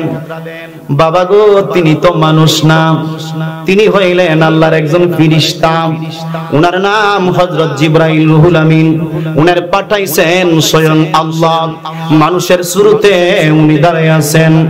আল্লাহর ফেরেশতা ডেকে ডেকে বললেন, ওরে মা বাবার আনুগত্য সন্তান, তুমি যখন বাড়ির মধ্যে গিয়েছিলাম তোমার গাভীটার চতুর্দিক দিয়ে ঘুরে ঘুরে দেখলাম, ঘুরার পর নজর করে দেখলাম তোমারে যদি 6টা স্বর্ণের মুদ্রা দেই তোমার ঠগ হইব, আমি তোমারে ঠগাইতে চাই না, তোমার গাভীর দাম আরো কিছু বেশি আছে। হুজুর কেমন বেশি আছে আমারে বলেন না। আল্লাহর ফেরেশতা জিবরাইল বলেন, ওরে মা বাবার আনুগত্য সন্তান, আমি তোমারে 12টা স্বর্ণের মুদ্রা দিতে চাই। ছেলেটা চোখের পানিগুলো ছেড়ে দিলেন। হুজুর একটু আগে মারে শুনাইছি 6টা, আর এখন আপনি বলতেছেন 12টা। হুজুর মনে কিছু নিয়েন না, 12টা স্বর্ণের মুদ্রার বিনিময়ে আমি এখন বিক্রি করতে পারবো না, কারণ মারে শুনাইছি 6টা। আল্লাহু আকবার বলেন। জিবরাইল ডাক দিয়ে বললেন, কি করতে চাও? হুজুর আমি একটা দৌড় মেরে বাড়ির মধ্যে যাব, 12টা স্বর্ণের মুদ্রার বিনিময়ে বিক্রি করব কিনা মায়ের কাছ থেকে অর্ডার আনবো। জিবরাইল বললেন, যাও, আমি গাভীর পাশে দাঁড়ায় আছি। ছেলেটা দৌড়াইতে দৌড়াইতে পুনরায় বাড়িতে চলে গেলেন। মাকে ডেকে ডেকে বললেন, মা, কাস্টমারে বলতেছে 12টা স্বর্ণের মুদ্রা দিবে। মা গো, আপনি বলেন না 12টা স্বর্ণের মুদ্রার বিনিময়ে গাভীটা বিক্রি করবনি। মা মুস্কি হেসে মেরে বললেন, যাও বাবা যাও, 12টা স্বর্ণের মুদ্রার বিনিময়ে গাভীটা বিক্রি করে আসো। ছেলেটা দৌড়াইয়া গাভীর পাশে আসলেন। হুজুর, মা অনুমতি দিয়েছে, আপনি আমারে 12টা স্বর্ণের মুদ্রা দেন, 12টা স্বর্ণের মুদ্রার বিনিময়ে আপনার কাছে বিক্রি করব। আল্লাহর ফেরেশতা ডাক দিয়ে বললেন, ওরে মা বাবার আনুগত্য সন্তান, তুমি যখন বাড়ির মধ্যে গিয়েছ, তোমার গাভীটা ভালো করে আমি দেখলাম, শেষ পর্যন্ত সিদ্ধান্ত নিতে পারলাম, আমি যদি তোমার 12টা স্বর্ণের মুদ্রা দেই তোমার ঠগ হইব। আমি তোমারে ঠগাইতে চাই না। হুজুর কয়টা স্বর্ণের মুদ্রা দিতে চান? আল্লাহর ফেরেশতা ডেকে ডেকে বললেন, ও মা বাবার আনুগত্য সন্তান, এই গাভীটার দাম কত এখনো তুমি আন্দাজ করতে পারো নাই। এই গাভীটা বাজারের মধ্যে বিক্রি করার কোনো দরকার নাই। এই গাভীটা তুমি বাড়ির মধ্যে নিয়ে যাও। একজন কাস্টমার আছে তোমার গাভীটারে খোঁজাখুঁজি করতেছে, তোমার গাভীটারে তালাশ করতেছে, তোমার গাভীটা খুঁজা পাইতেছে না। আমি তোমারে পরামর্শ দিতে চাই, গাভীটা তুমি বাজারের মধ্যে নেওয়ার কোনো দরকার নাই। গাভীটা লইয়া তুমি বাড়ির মধ্যে চলে যাও। কাস্টমার খবর পায়া তোমার বাড়ির মধ্যে যাবে কেনার জন্য, আর ওই কাস্টমারের কাছে যতগুলো স্বর্ণের মুদ্রা চাইবা, এতগুলো স্বর্ণের মুদ্রা দিয়া তোমার কাছ থেকে গাভীটা কিনে আনবে। বাজান কাস্টমারটা কে জানা দরকার আছিনি? এই গাভীটারে তালাশ করে কে জানা দরকার আছিনি? বাজান শেষ করে দিব, হয়তো 10 মিনিটের মধ্যে শেষ করে দেব, আপনাদের কষ্ট হবে না তো? একটু মহব্বতে দুরূদ শরীফ পড়ি। আল্লাহুম্মা মাশাআল্লাহ।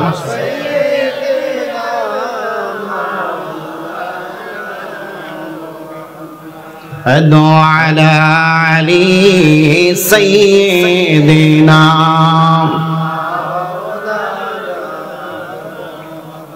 কেমনে থাকি বাংলাদেশে সাইরা সোনার মদিনা, কবে যাব মদিনাতে বলেন না ইয়া রাসূলুল্লাহ। আল্লাহুম্মা মাশাআল্লাহ।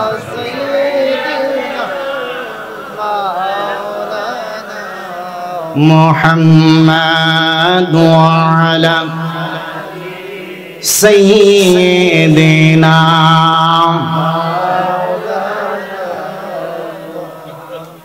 ছোট্ট ছেলেটা গাভীটা লইয়া বাড়ির মধ্যে চলে গেলেন। কাস্টমার হলো জমানার পয়গম্বর মুসা কালিমুল্লাহ। আল্লাহু আকবার বলেন। তখন কার নবী আসিন হযরত মুসা আলাইহিস সালাম। মুসা নবীর কাছে একটা লোক আসলেন। লোকটা আয়েশা বললেন, হুজুর আমার চাচা, উনার নাম ছিল আমির, আমার চাচারে কে জানি হত্যা করেছে। তাফসীরে জালালাইনের মধ্যে এসেছে, যেই ব্যক্তি বিচার নিয়ে গেলেন উনি তার চাচারে হত্যা করেছে। নাউজুবিল্লাহ বলেন। যাকে মারলেন ওনার নাম হলো আমিল। আমিলের অনেক ধন সম্পদ ছিল, কিন্তু কোনো ছেলে মেয়ে ছিল না। তার আপন ছিল ভাইয়ের সন্তান ভাতিজা। ভাতিজা চিন্তা করছে আমার চাচার অনেক ধন সম্পদ, চাচা মারা গেলে তো সম্পদগুলো আমি পাইবো। একদিন মিস্টার ইবলিস শয়তান তারে পরামর্শ দিলেন, তোর চাচা কবে মারা যাইবো, এরপরে সম্পদ পাইবি, অনেক দিন তোর অপেক্ষা করতে হবে, সুতরাং এত অপেক্ষার দরকারটা কি, তোর চাচারে হত্যা করে মেরে ফেল, তোর চাচারে জমিন থেকে বিদায় করে দে, রাস্তা ক্লিয়ার। নাউজুবিল্লাহ বলেন।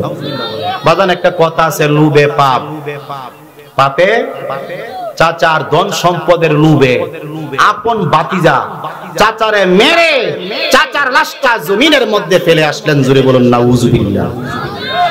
ভাতিজা চিন্তা করছে চাচারে মাইরা লইছি, আমি যদি একটু বাপ মূর্তি না করি তুলে দবার আমারে সন্দেহ করব।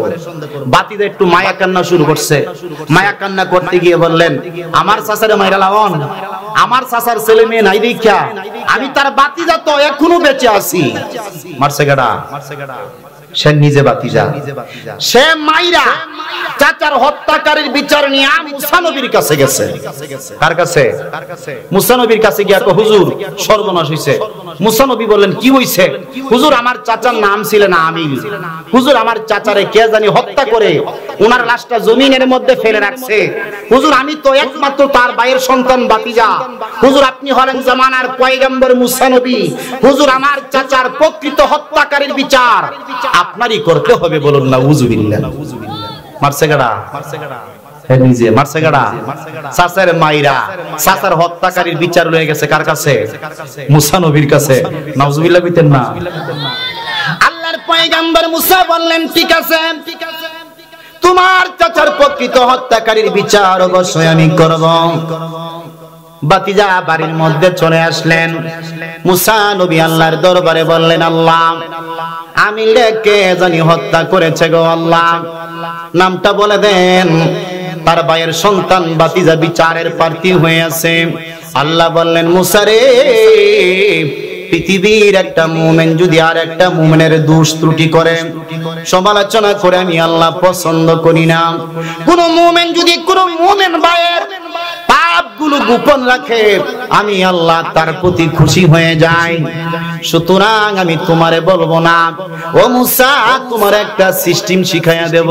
তোমার একটা গাবিরার জিহ্বাটা কাটিয়া জিহ্বাটা যখন আমিলের শরীরের মধ্যে একটু আঘাত করবা, আমি রব্বুল আলামিন আমিলকে জীবিত করব।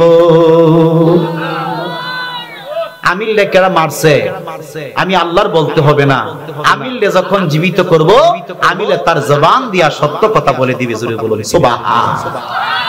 আল্লাহর পয়গম্বর মুসা নবী খুশি হয়ে গেলেন।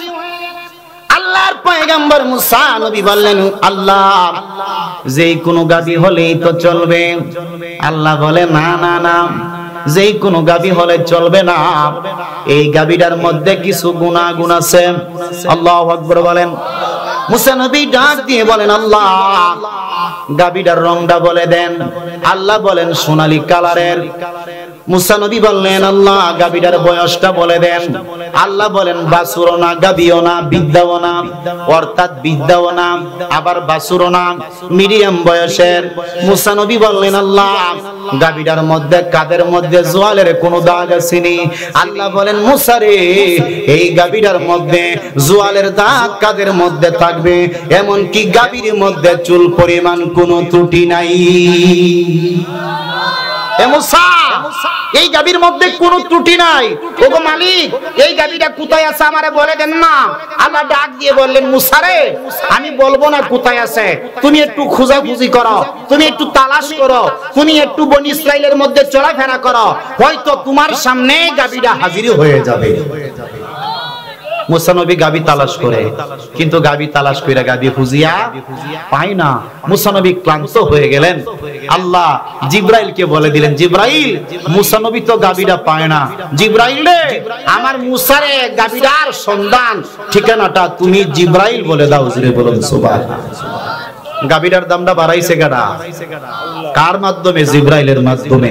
এখানে মুসা নবী গাবি তালাশ কইরা পায় না। আল্লাহ আবার জিব্রাইলকে দায়িত্ব দিলেন, জিব্রাইল গাবিটা কোথায় আছে তুমি তো জানো, গাবিটার দামটা তো তুমি বাড়াইছো। জিব্রাইল রে, মুসা নবীরে গাবিটার সন্ধান দিয়ে আসো। আল্লাহু আকবার বলেন। আল্লাহ আল্লাহর ফেরেশতা জিবরাইল হঠাৎ মুসা নবীর সামনে একদিন হাজির হয়ে গেলেন। আল্লাহর পয়গম্বর মুসা নবী ডাক দিয়ে বললেন, জিবরাইল আমার মনটা ভালো না। জিবরাইল বললেন, হুজুর কেন ভালো না মনটা?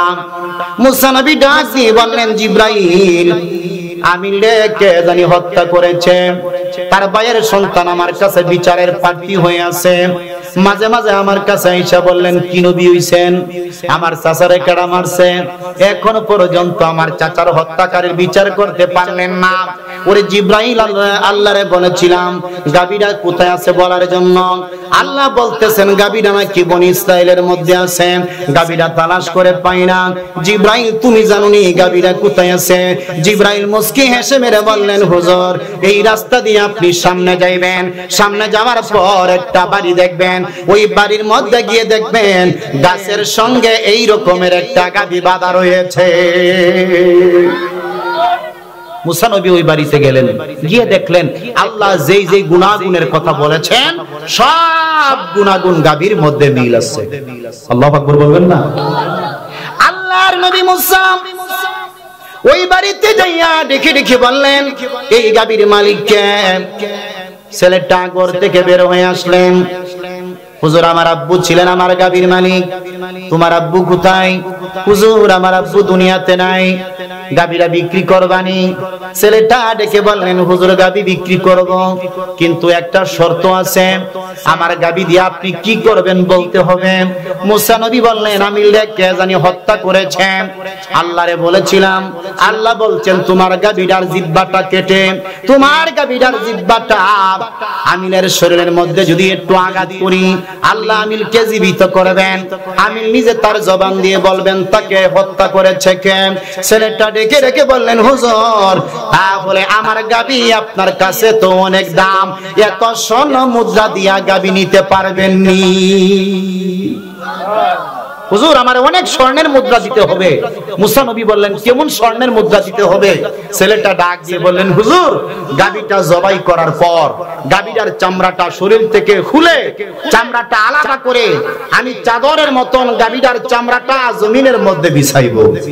গাভীটার চামড়াটা জমিনের মধ্যে বিছানোর পর এই গাভীর চামড়ার উপরে যতগুলো স্বর্ণের মুদ্রা ধরব, এতগুলো স্বর্ণের মুদ্রা দিয়া যদি আপনি গাভী নিতে চান আপনার কাছে আমি গাভীটা বিক্রি করবো। জোরে বলুন সুবহানাল্লাহ।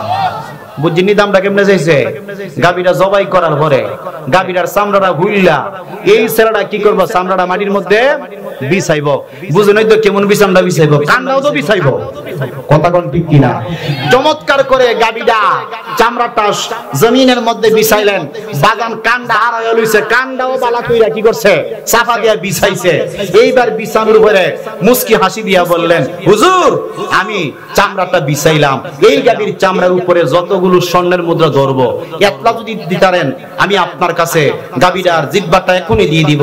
আল্লাহর পয়গম্বর মুসা নবী চামড়ার সমপরিমাণ স্বর্ণ মুদ্রা দিয়া ছেলেটার কাছ থেকে গাভীটার জিহ্বাটা কেটে নিলেন। জোরে বলুন সুবহানাল্লাহ। বাবা দিয়ে গেছে একটা বাছুর, বাছুর থেকে আল্লাহ বরকত দিছে কি দিছে না? জোরে বলেন না, দিছে কি দিছে না? আল্লাহর পয়গম্বর মুসা এই গাভীটার জিহ্বাটা কেটে আমিলের লাশের পাশে গেলেন। এই গাভীটার জিহ্বাটা আমিলের লাশের মধ্যে যখন একটু আঘাত করলেন, স্পর্শ করলেন, আল্লাহ রাব্বুল আলামিন আমিলকে জীবিত করলেন। এতক্ষণ আসির মৃত্যু, গাভীরার জিহ্বাটা যখন একটু লাগাইছে আল্লাহ কি করছে? আমিলকে জীবিত করলেন। আমিল সুজা হইয়া দাঁড়ায়া আল্লাহর পয়গম্বর মুসা কালিমুল্লাহকে সালাম দিয়ে দিলেন। আরো বড় করে কোন সুবহানাল্লাহ। আমিল চোখের পানিগুলো ছেড়ে দিয়ে বললেন, পয়গম্বর আমার যদি কিছু প্রশ্ন করতে চান আপনার প্রশ্নের জবাবগুলো দিয়ে দেব। আল্লাহর পয়গম্বর মুসা কালিমুল্লাহ ডেকে ডেকে বললেন, আমিল আমি শুধু একটা তোমারে প্রশ্ন করব, আমি রে তোমারে কে হত্যা করেছে রে? আমি তোমার হত্যাকারী নামটা আমারে বলো না, তোমার হত্যাকারীর বিচার আমি করব। আমি একটা চিৎকার মেরে বললেন, পয়গম্বর, আমারে বাহিরের কোন মানুষ মারে নাই, আমারে ঘরের মানুষ আমার ধন সম্পদের লোভে আমারে হত্যা করেছে। ওগো পয়গম্বর, আমার ভাইয়ের সন্তান ভাতিজা আমার হত্যাকারীর বিচার চাইছে, মূলত আমার ধন সম্পদের লোভে আমার ভাইয়ের সন্তান ভাতিজা আমারে হত্যা করেছে। বলুন নাউযুবিল্লাহ। এইবার মুসা নবী কি করলেন? ওই ভাইয়ের সন্তান ভাতিজাকে বিচার করলেন। হাদিস শরীফের মধ্যে এসেছে, সূরা ইয়াসিনের মধ্যে আল্লাহ বলতেছেন, আল ইয়াউমা নাখতিমু আলা আফওয়াহিহিম ওয়া তুকাল্লিমুনা আইদিহিম ওয়া তাশহাদু আরজুলুকুম বিমা কানু ইয়াকসিবুন। আল্লাহ বলেন, যেদিন আমি আল্লাহর সামনে আসবা, তুমি মিথ্যা কথা বললে, তোমার জবান বন্ধ করে দেব, তোমার হাত আমি আল্লাহর সঙ্গে কথা বলবে, তোমার পা আমি আল্লাহর সঙ্গে কথা বলবে, তোমার জবান বন্ধ থাকবে, তোমার অঙ্গ প্রত্যঙ্গগুলো আমি আল্লাহর সঙ্গে কথাবার্তা বলবে। জুড়ে বলুন সুবহানাল্লাহ। সেই জন্য বাজান শেষ পর্যায়ে আমি এতটুকু বলে যাব, এই দুনিয়া থাকার জায়গা না। যাদের আব্বা আম্মা আছে আমরা তাদের খেদমত করব, যাদের আব্বা আম্মা নাই আমরা মন ভরে তাদের জন্য দোয়া করব। কেমনে দোয়া করব? রব্বির হামহুমা কামা রব্বায়ানি। আমাদের মধ্যে যাদের আব্বা আম্মা বেঁচে আছেন আল্লাহ যেন লম্বা হায়াত বাড়াইয়া দেন, যাদের আব্বা আম্মা নাই আল্লাহ যেন ওই আব্বা আম্মার কবরটা জান্নাতের বাগান বানাইয়া দেন।